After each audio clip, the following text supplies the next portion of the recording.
nódulo, ela se traduz por uma região endurecida da mama, um espessamento que a gente chama, né? Agora, existem nódulos, principalmente em pacientes jovens, que são os fibroadenomas, que são nódulos benignos, e que não viram câncer.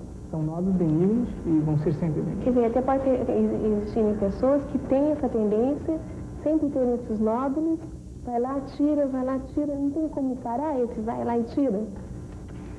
Isso também é verdade.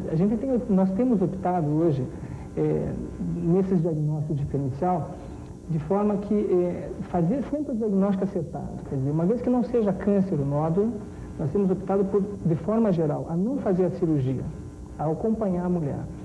Mas isso é uma questão cultural também. A gente sabe que no Brasil, por exemplo, a ansiedade que a mulher tem de permanecer com um nódulo não operado é muito grande. E, por vezes, a própria mulher, ela pega a cirurgia. E isso é importante, que ela discuta com o médico. Diz, senhor doutor, eu ficaria muito ansiosa se não for operado o nódulo. Palpando, fazendo exame. E quanto é que se usa, que a gente também fala de mulheres que colocam dreno nesses nódulos? Quando que se usa esse dreno? Não, acho que aí é por infecção, né? Dificilmente você vai numa doença benigna, funcional, usar dreno, porque isso implica também já numa deformidade maior, uma cicatriz pior na mama, né, Sônia? Então até pode ter algum caso onde se tem que drenar essa mama? Infecção, Sônia, né? Porque fora isso você não coloca nem dreno nem para prevenir hematoma. Você tem que fazer uma hemostasia bem feita, né? No tema que o Leônidas estava falando, de um nódulo benigno que não sangre, não use dreno, para que também não fique nenhuma marca. E que a cicatriz geralmente fica próximo, junto da areola mamária, que é aquela transição da pele normal com a pele mais pigmentada da areola e do mamilo, né? Então, os nódulos benignos, você deve ter uma visão também extremamente estética para retirar o nódulo, porque é uma coisa benigna, né? Então, isso de haver até uma infecção no seio é um outro problema que pode haver? Exatamente. Geralmente essas infecções são decorrentes de amamentação, de infecções pela amamentação ou devido a uma infecção crônica do canal do duto lactífero, né, da mulher, e isso pode fazer uma infecção crônica que se prolonga por bastante tempo e a mulher também fica preocupada pensando que é câncer, principalmente porque vaza alguma coisa, drena sangue, pus, mas isso é uma infecção e às vezes é uma infecção do bico do seio.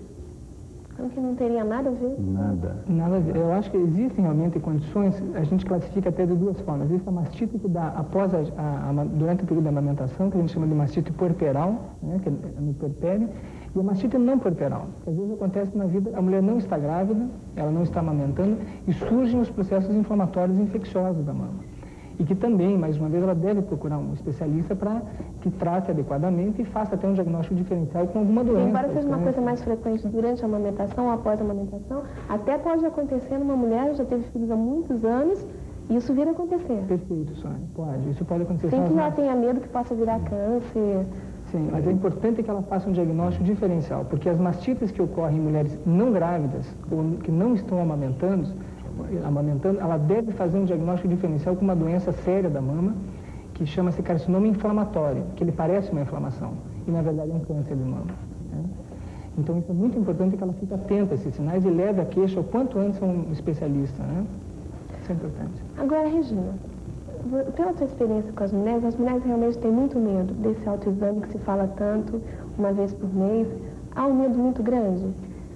Existe porque também a mulher não mantém muito contato com o corpo, né? Principalmente, veja, a mama, ela representa a característica primordial da feminilidade. Ela é o signo, né?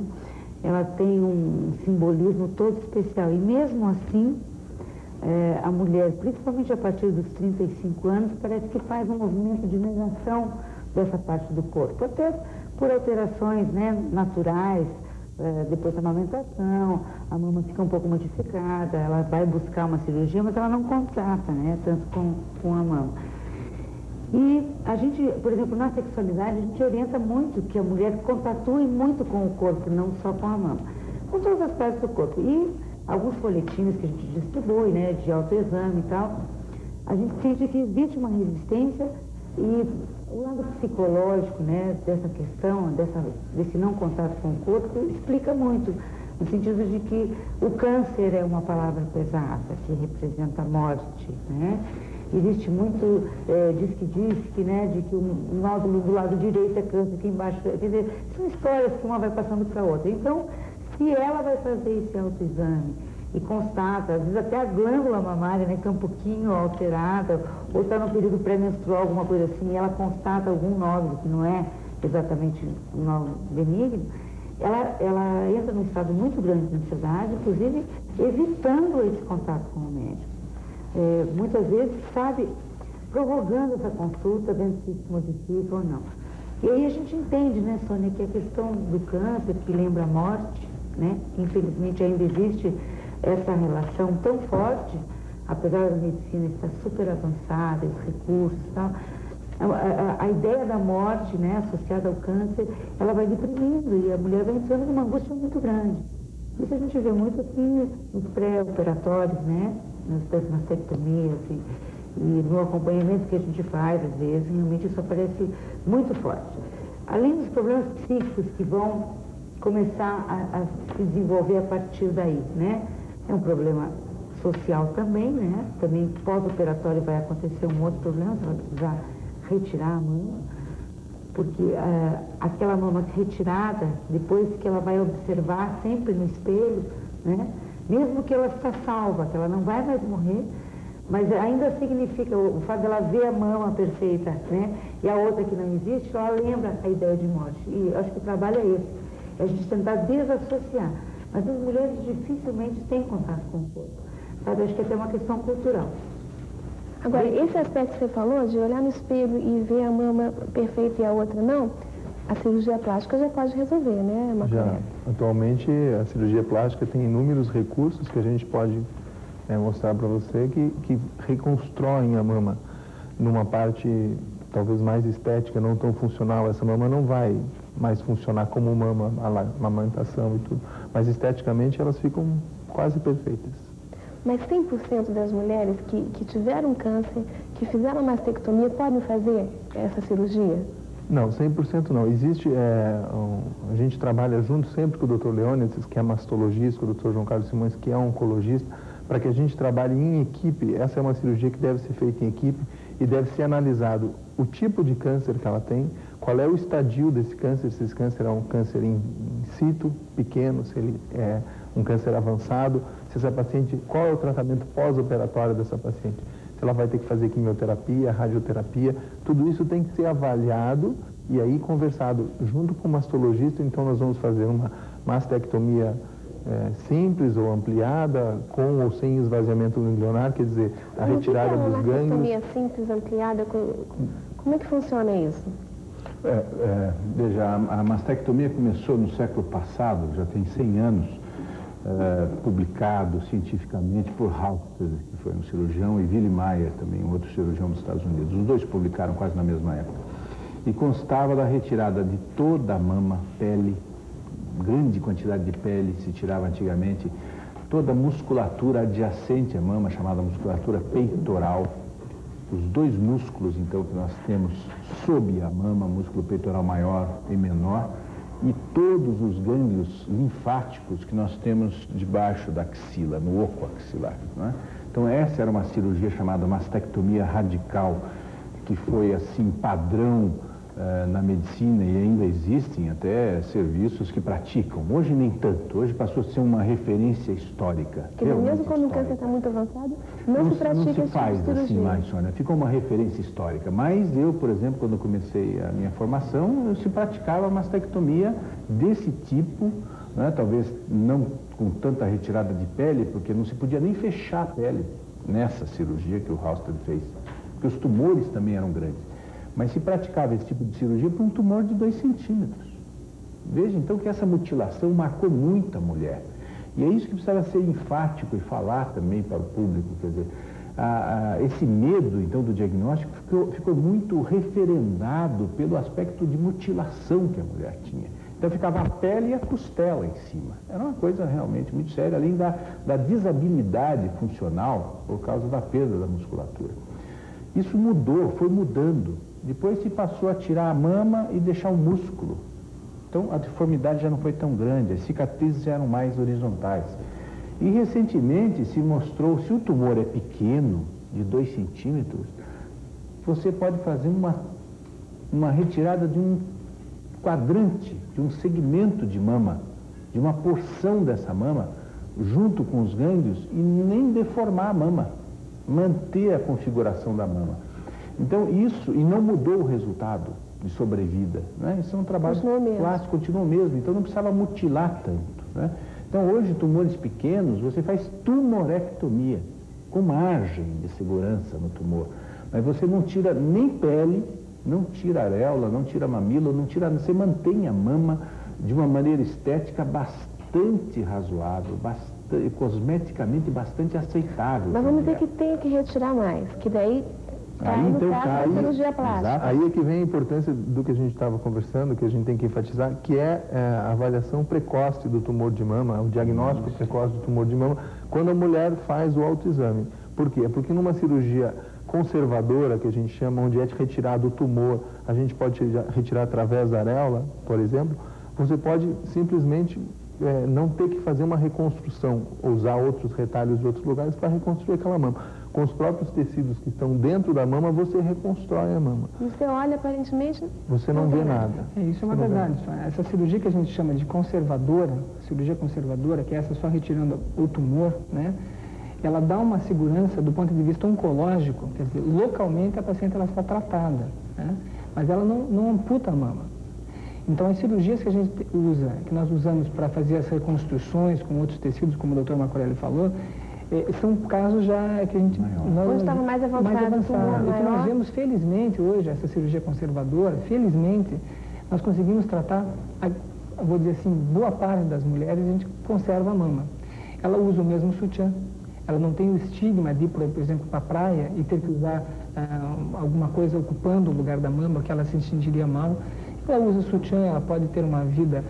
até a sexualidade dela não mexe tanto, né? Que só o impacto do diagnóstico do câncer já é uma coisa terrível para a mulher, mas a sexualidade é preservada também, né? E em casos mais extensos, que cabe às cirurgias, então, reconstrutoras, né? Agora, você tira de onde para reconstruir essa mama? Veja bem, nem todas as cirurgias você faz uma mastectomia, mesmo que seja simples, você não tira a mama de modo geral. Às vezes você pode conservar uma grande quantidade de pele e fazer uma mastectomia que está muito em voga hoje, tendo muito estudado, que é a mastectomia periareolar. Você faz uma incisão ao redor da areola, você tira toda a mama pela areola e você reconstrói essa mama, ou com próteses ou com retalhos, né? Os retalhos que a gente pode usar, de modo geral, são os retalhos oriundos do abdômen, que chamamos os retalhos do músculo reto abdominal, e os retalhos do músculo grande dorsal, que é um retalho do músculo das costas que você tira em roda para reconstruir a mama, além das próteses. Agora, vamos dizer que ela faça a cirurgia, na hora que ela faz a cirurgia, não pode fazer essa reconstrução? Pode fazer. Pode fazer? Pode fazer.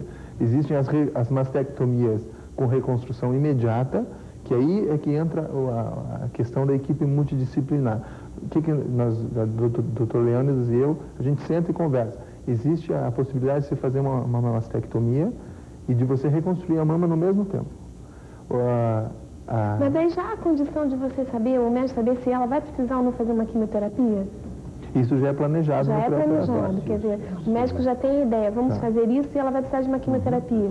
Se ela precisar da quimioterapia, mesmo assim você pode fazer essa reconstrução na hora? Pode fazer. No mesmo tempo cirúrgico você pode fazer a reconstrução da mama. Que é uma coisa que fica de menos impacto, né? Quando há essa possibilidade, que ela vai acordar da anestesia, vai olhar e já está tudo acertado, como se ela tivesse feito uma cirurgia plástica somente, é isso? Mais ou menos isso, é. Mas não é aquela Porque coisa cicatrizes não são as mesmas da cirurgia plástica. Existem estudos que mostram que dá para a gente reconstruir uma mama ou fazer uma mastectomia com a cicatriz da cirurgia plástica, aquela cicatriz em T invertido. Mas existe a possibilidade da paciente sair do centro cirúrgico e quando ela colocar um sutiã, ela tem as duas mamas. Mesmo que ela não tenha areola, porque a areola deve ser amputada, mesmo assim é um impacto menor. Mas essa areola não vai poder ser refeita, então? Pode ser refeita também. Mais tarde? Num segundo tempo, através de outras técnicas, exatamente. Agora, Regina, lógico que isso tudo tem que ser um psicólogo acompanhando, né? Porque os médicos vão fazer o relato, você até pode fazer essa reconstrução, isso, aquilo, mas se não tiver ali o psicólogo atuando, fica muito complicado. Eu acho fundamental, nem mesmo porque o médico também não pode dar, eu acho que o médico também é importante como segurança da paciente, mas ele também não pode acompanhar, né, todo o processo pós-operatório. E eu vejo assim, dentro da área da sexualidade, de fundamental importância você ter o acompanhamento, porque veja, até das reações do parceiro, em alguns casos a gente observou, sabe, o parceiro impedindo dessa mulher poder progredir, sair daquela depressão, porque às vezes quando precisa, por exemplo, da quimioterapia, né, precisa também do envolvimento familiar, né, de um apoio, e isso deprime tanto, muito mais às vezes a família, o parceiro, e impede. Eu acho que o nosso papel aí, dentro da orientação, também não é só em relação ao paciente, não. Porque às vezes, companheiro. Às vezes ela tem instinto de vida, entendeu? Fortão, ela tem uma garra, ela acredita em várias coisas, tem um pulso para as coisas, e existe um certo boicote. Até por questões sociais, crendices, errôneas, que o próprio parceiro... Você vai ter que trabalhar os dois mesmo. Geralmente a gente trabalha até a família. Então, deixa eu deixar uma perguntinha no ar aqui. É verdade que existem dois tipos de câncer? Tem um deles que hoje é diagnosticado através do teste de DNA, não sei se é aqui em Curitiba, mas em São Paulo. Vocês vão me contar daqui a pouquinho. Vocês vão ganhar um café Damasco, puro e forte, o melhor café do Brasil, que rende muito mais, vai fazer em casa. Muito gostoso. Você pode passar, por favor, Marco Aurélio? Já experimentaram o cappuccino do Damasco? Muito bom. Tem que experimentar também, porque é delicioso. O café Damasco já faz o melhor café do Brasil, agora está fazendo também o melhor cappuccino do Brasil. A gente vai fazer um intervalo, você toma o seu cappuccino, o seu Damasco tradicional aí em casa, a gente toma aqui e você... Espere aí que nós vamos falar sobre isso. Será que existe um teste de DNA que pode dizer se você pode vir a ter um câncer ou não, só para um tipo de câncer ou para outro tipo de câncer de mama? Você já vai saber. Até já.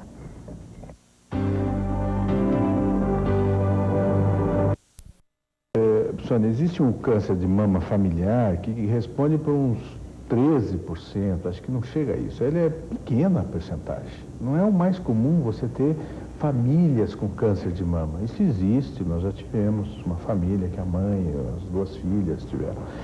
E existe um gene dessa doença chamado BRCA1. Tem BRCA1, BRCA2, inclusive. Então, o teste é aconselhado a mulheres de grupo de risco familiar e, caso seja positivo, né, essa portadora que teve na família um caso de câncer na mama, a mãe, a irmã, deve reforçar o acompanhamento médico e exames mamográficos, vamos dizer, a partir dos 30 anos. Essa seria uma indicação. Quer dizer, felizmente, esse tipo de câncer de mama é muito não raro. E não quer dizer que vai ter, né? Mas existe isso. Então, um teste desse, se der positivo, não significa que aquela pessoa vai necessariamente ter. E veja, há uma implicação muito séria nisso. Até eu estava questionando esses dias com o Leônidas. Quer dizer, você tem uma pessoa que você operou, a mãe, né? Tem a filha, que dá o teste positivo, ela tem 30 anos. Você vai tirar a mama dela, profilaticamente? Você vai dar tamoxifeno, que é uma droga chamada quimioprofilática, que é um anti-hormônio, né, para essa pessoa? Então, você vai deixar essa pessoa, do ponto de vista psicológico, esperando ter um câncer da mama? É uma faca de dois gumes, né? São situações extremamente problemáticas, sérias. São situações hoje que nós não temos uma resposta ainda para isso. E são situações extremamente conflitivas, tanto para o médico como para a própria pessoa, e que nós não temos uma solução. E que acaba se fala, porque as coisas vão passando, né, de uma pessoa para outra. Daqui a pouco todas as mulheres vão estar querendo fazer esse exame, né, virou uma paranoia, quando na verdade, então, a porcentagem desse tipo é muito pequena. Realmente é pequena. A maioria dos cânceres de mama, nós chamamos de cânceres esporádicos. Então eu costumo até dizer, quando a gente tem a oportunidade de falar para a população leiga, em palestras, em aulas, eu digo, o maior risco para ter câncer de mama é ser mulher. Como para ter câncer de próstata é ser homem.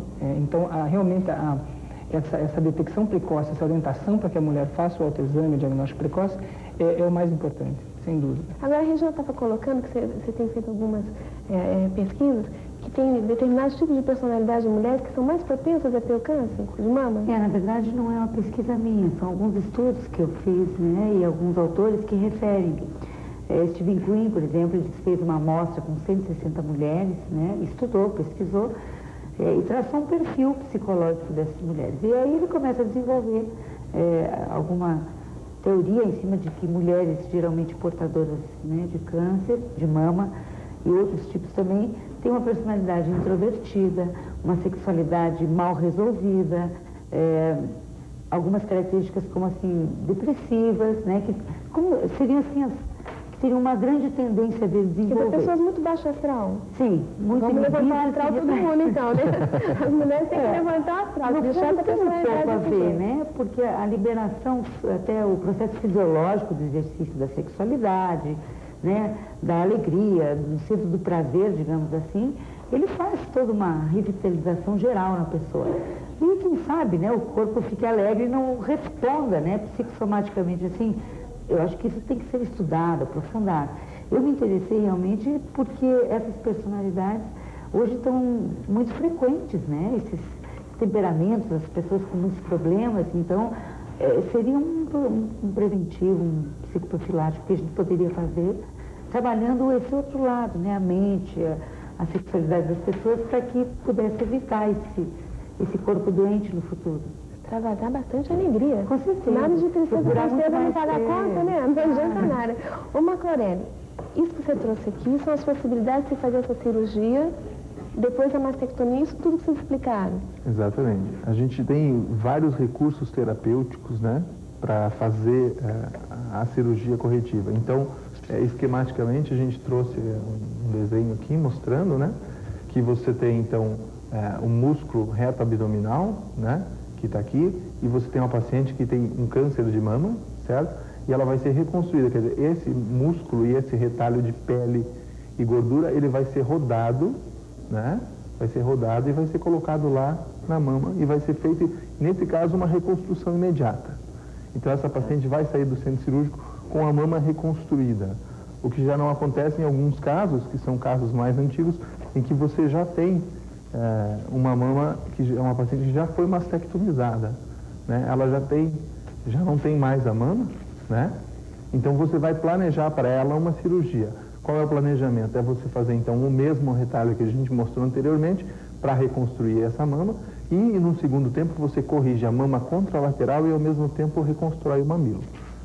E os tempos definitivos dessa paciente são mostrados então nessa foto aqui. Essa é a foto da paciente já feita a cirurgia. Já feita a cirurgia. Você tem então uma plástica de abdômen praticamente, o resultado dessa cirurgia, né? Foi rodado um retalho, né, do músculo reto abdominal para mama e foi reconstruído o mamilo, certo?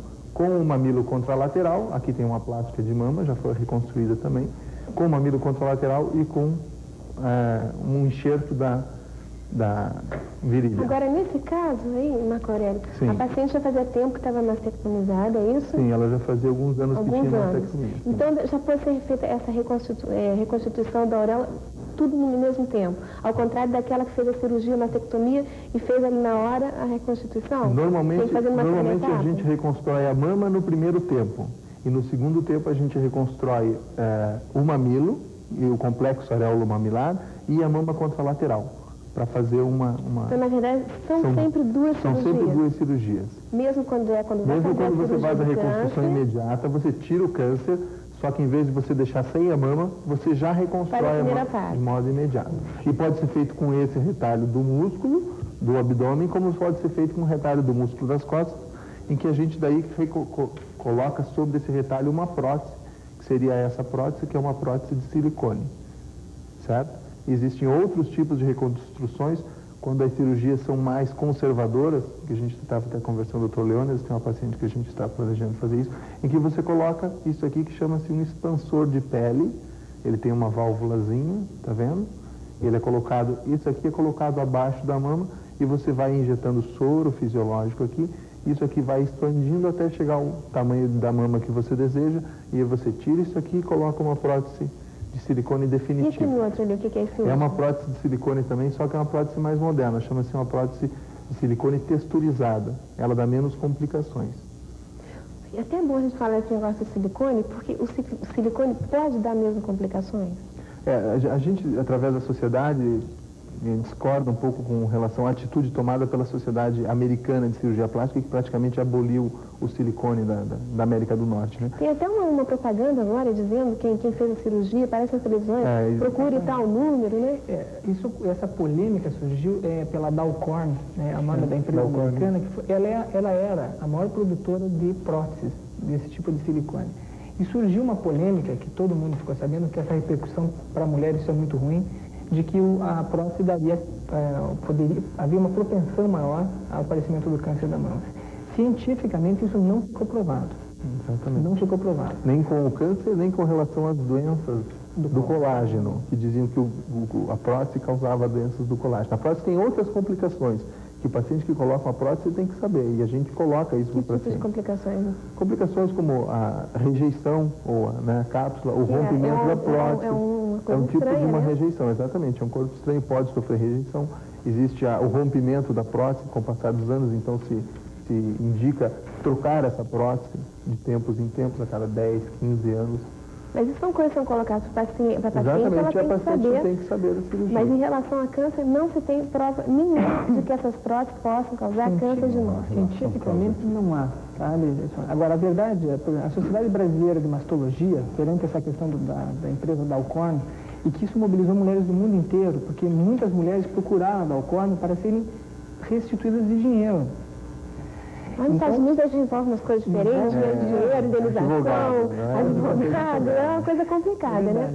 Então a Sociedade Brasileira se viu na obrigação de dar uma posição. A Sociedade Brasileira de Mama coloca que as mulheres que hajam indicação de fazer uma reconstrução de mama após uma mastectomia, portanto, e que haja indicação de usar a prótese, devam ser aconselhadas a usá-la. As mulheres que vão usar prótese a casos estéticos, por exemplo, mulheres com mama pequena, que querem fazer um aumento da mama, elas têm que ser muito bem orientadas, de preferência pelo plástico, onde o plástico fornece para ela o número de série da prótese, o número da prótese e a marca da prótese. E isso ela deve guardar como um papel, um documento. Um documento. Agora, então, já que tem essa confusão do silicone, não dá para fazer sempre tirando do abdômen ou das costas? Nem sempre, Sônia, nem sempre, porque às vezes a paciente tem cirurgias abdominais prévias. Não digo uma cesariana, onde a cicatriz é horizontal baixa, onde você não tem problema. Mas às vezes ela tem um outro tipo de cirurgia onde você cortou esse retalho no meio, você comprometeu o suprimento vascular, né? E, por exemplo, pacientes que têm que ter uma mama muito grande, o retalho das costas, do grande dorsal, às vezes é complicado você reconstruir uma mama muito grande, né? Então, a gente procura orientar e fazer um estudo do que se tem que, do que a paciente deseja e do que você pode oferecer para ela. Agora, sempre, doutor Simões, é possível se fazer essa reconstrução, tira um caso de muitos anos, né? Ela já faz 10 anos que ela perdeu o seio e ela está sempre acompanhando, examinando outro seio com o médico. Não tem nenhum problema. Não há nenhum problema. Vai, faz. Nenhuma contraindicação. Nenhuma contraindicação. Eu não diria até nem tanto tempo assim. Claro que vai depender desses fatores prognósticos. Porque às vezes tem pessoas, mulheres que estão nos ouvindo, dizem assim, puxa, mas já faz 15, naquele tempo que fazia essa cirurgia radical, e eu queria tanto vontade, tipo a vontade de ser novamente como ela era. Desde que você faça um rastreamento do caso dessa paciente, dos fatores prognósticos da doença que ela operou, e ela não tem doença, ela tem o direito de reconstruir a mama. A coisa não se baseia só em tempo, não. Não é só nesse aspecto. O problema do tempo, às vezes, é que a paciente se acostuma com aquelas situações que ela está. Ou com as cirurgias foram feitas de maneira mais radicais. Então fica mais difícil você reconstruir. Mas até você consegue. Você consegue. Mesmo tendo Os sido bastante resultados são radicais. muito bons. Os resultados Mesmo radicais, satisfatórios. Muito satisfatórios. Porque, sei lá, é uma autoestima, né, Regina, que você Acho que tem que rever a imagem corporal, né? Isso é importante, porque às vezes, algumas que possam acostumar-se, eu acho que elas abdicam de muitas coisas, né? Não acostumar-se ou um adaptar-se, né? à nova realidade, né? Então a gente vê muitos casos, assim, onde, veja, o seio, né? A mama é uma peça do corpo supervalorizada pela classe masculina. A mídia inventa sutiã de meia taça toda hora, né? Os homens fazem muitos elogios, né? Assim, até a nível de galanteio a mulher, como numa valorização da mulher que tem um seio bonito, etc e tal. Então, a partir daí, ela passa a não valorizar, por exemplo, outras partes do corpo dela, né? E o homem também tem esse costume, né? De não explorar e não valorizar, né? Tanto que a gente sabe que brasileira é nádega e feia, né? O resto esqueça. Por exemplo, a boca, a sensualidade dela, o comportamento dela, né? A gente tem trabalhado um pouco assim, inclusive com a maioridade, que são pessoas que não têm um câncer de mama, mas já têm um corpo, né, mais cansado, diferente e tal. Então eles dizem, mas como é que eu vou me sentir erótica, Regina, né, com meu marido de 70, se eu tenho gordura aqui, eu sei lá embaixo, não sei mais o quê. É a mesma condição, sabe? Uma imagem corporal que vai ter que ser refeita. E existem muitos autores. Nesse livro também da inteligência emocional, a gente vê muito isso, que o autor, inclusive, coloca como o corpo responde, né, em várias partes, né, dele, a toda a vivência que as pessoas têm, mental, social. Isso que você está falando da terceira idade também não impede que uma mulher que tenha feito a mastectomia lá para trás, esteja hoje na terceira idade, também possa fazer uma cirurgia dessa. Se ela estiver plenamente bem de saúde, né? E há 10 anos e anos ela ficou com aquela autoestima baixa. A autoestima realmente ela é movida pelo erótico, né? Infelizmente, se ela sente-se erotizável, né? Ou se ela sente-se sensual, então aí ela vai sentir-se mulher. Então, infelizmente, mas ainda caminha por aí. Então, essa questão da revisão da imagem corporal, inclusive são alguns procedimentos que nós temos na terapia sexual. Não só para isso, mas que auxilia muito, né, na confiança e nas outras áreas em que ela deverá existir, né, não só como fêmea, mas como mãe também, como ser humano. E na questão sexual isso reflete bastante, sabe? Agora, a gente sempre pede a colaboração também do parceiro, né? Que existe aquele desencantamento do parceiro. Mas isso porque ele também não explora o outro lado daquela mulher. Mas pela experiência de vocês, isso que a Regina está colocando é uma realidade? Os homens até chegam a procurar o médico para falar sobre isso, ou é uma coisa muito velada? Olha, eu acho que por parte do parceiro, do homem, é muito velado. Eu acho que é difícil. Agora, a gente percebe... Porque seria importante, né, quando procurasse vocês, procurasse o casal mesmo, né? Para explicar o que você fez, ali, porque você explica para a mulher, ela vai para casa, ela já está super nervosa, já está preocupada, daí ela já explica de uma outra maneira, daí o parceiro já fica meio assim. É importante essa participação, né, num caso desse.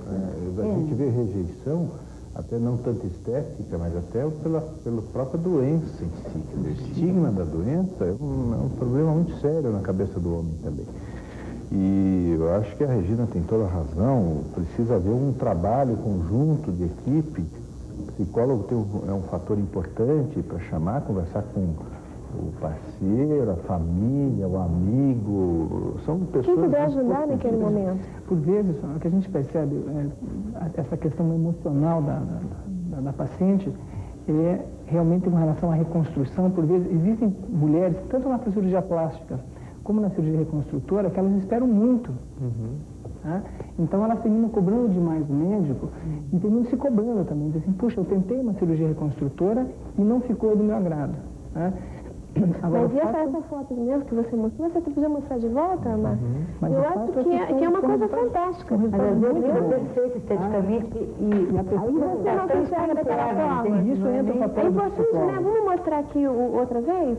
Porque é super importante as mulheres que estão passando por isso verem que é possível. Sem dúvida. E acho que 100%. Né? Às vezes uma cirurgia que não tem nenhum problema de plástico não fica como a pessoa gostaria que ficasse, Exatamente. Né? Eu acho que isso tem que ser colocado para a paciente que não é feito um milagre nessa cirurgia.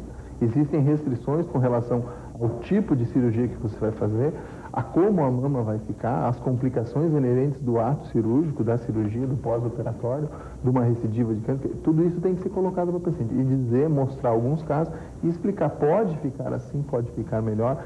E eu acho que, com relação às melhores condições psicológicas da paciente, inclusive na reconstrução imediata, existem trabalhos que tentam provar que a reconstrução imediata melhora o prognóstico da recidiva do câncer em algumas pacientes. Levantando até a questão da que autoestima, exatamente, aquilo que foi colocado, né? Que o psique da paciente, ele é tão forte que ele produz alguma substância que melhora a sua resistência, sua defesa imunológica ao câncer. Isso é importante. E com certeza sempre vai ficar melhor do que você não fazer nenhuma reconstrução, né? Com certeza. Essa A gente é vai a procurar realidade. fazer o melhor possível, né? É importante. Tomara que a gente tenha podido, que foi pouco tempo, né? Passar isso, porque tem tantas mulheres que estão, às vezes, estão para fazer a cirurgia, já fizeram, se sentem, né, com a autoestima muito rebaixada, tem mais é que procurar recurso. Ainda bem que a ciência está chegando lá, né? Um dia vamos chegar a um tempo que não se vai ter essa doença mais, se Deus quiser. Mas vocês vão levar agora um perfume do Boticário, que é um presente que o Boticário manda para os nossos convidados todo dia. Um vetiver para os homens, delicioso. Você passa, por favor, Marco Aurélio. Uma fragrância deliciosa do Boticário, que é orgulho da indústria do Paraná. Perfumada, né? Tem que ficar perfumadinho, você vai ficar perfumada com florata. Não pense que você vai ficar sem perfume, né, Regina? Você tem que se perfumar, tem que se sentir bem e tem que saber que a ciência chegou num ponto hoje que pode ser feita essa reconstrução, que as mulheres podem voltar a ser felizes, né? E que as mulheres devem procurar, em qualquer dúvida, sempre o seu médico de confiança, que nem sempre precisa ser um oncologista ou um mastologista, para que ele oriente a um especialista e que ela faça também um outro exame, que é muito não importa o importante. tempo que a cirurgia foi feita, Não importa. ainda é tempo de reconstruir a mama. Obrigada pela presença de vocês. Obrigada por você que foi minha companhia. Na próxima segunda-feira nós estaremos de volta aqui na Rede Independência, no canal do Paraná. Até segunda-feira.